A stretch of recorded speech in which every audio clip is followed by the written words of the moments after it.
মাননীয় প্রধানমন্ত্রী পাখন্দিয়ার মাটি স্পর্শ করবে, পা রাখবে পাখন্দের মাটিতে।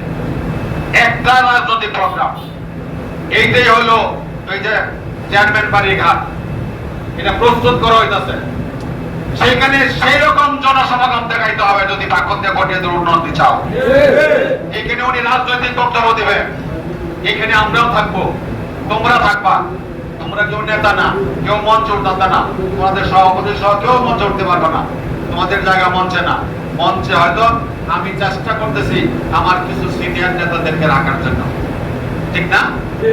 মঞ্চে উঠতে চাইবা, কিন্তু ধাক্কা দিয়ে তার একটা মনে হলো হাত মেলাইতে চাইবা। তোমাদের দায়িত্ব হবে ধাক্কা সামলানো। ওইখানে ব্যারিকেড দেওয়া থাকবে, ব্যারিকেডের মধ্যে ওই যে গেঞ্জি বানাইতেছে, গেঞ্জি আসতেছে, খুবই ক্যাপ বানাইতেছে, এইগুলির পডিয়া, তোমরা যে ছাত্র দল, এটার পরিচয় থাকবে তোমাদের ক্যাপ।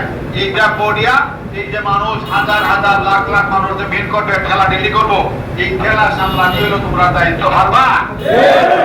পারবা তো? এটা হলো তোমাদের দায়িত্ব।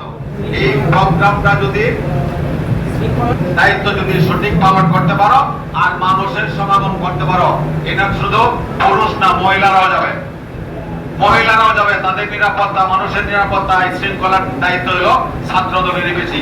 যুব দল, ছাত্র দল, স্বেচ্ছাসেবক দল, এই অঙ্গ সংগঠনের গুলির দায়িত্বই থাকবে। এগুলি শ্রমিক দল সহ কৃষক দল আছে, সমস্ত তাদের দায়িত্বটা থাকবে এখানে ডিসিপ্লিন রক্ষা করা, মানুষকে দাওয়াত দেওয়া। নেতাদের দায়িত্ব হলো দাওয়াত দেওয়া। তুমি দাওয়াত না দিলে মানুষ হয়তো না, দাওয়াত দিলে তোমার নেতৃত্বের গুণ বাড়বে। কইব যে অমুক নেতা তোমার দাওয়াত দিতে এমনি কিন্তু যাইব, তাইলে উৎসাহটা বাড়বো, তোমার এই গ্রহণযোগ্যতাটা বাড়বে।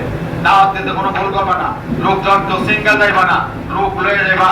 এখানে যানবাহন আটকাই দিতে হবে, রোগীদের যে মিটিং আছে, আমার নেতারাও করতেছে, এরকম ভাবে চলতেছে সব মানুষের জন্য।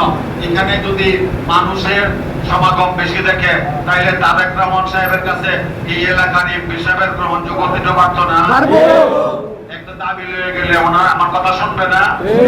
আর যদি দেখা যায় রাস্তাঘাট ফাঁকা, মানুষ নাই, তাইলে ওনার সব একটা নেগেটিভ ধারণা হবে আমার সম্পর্কে, যে এমপি দেবতা মানুষ ভালো হয় না, বলবে মনে মনে।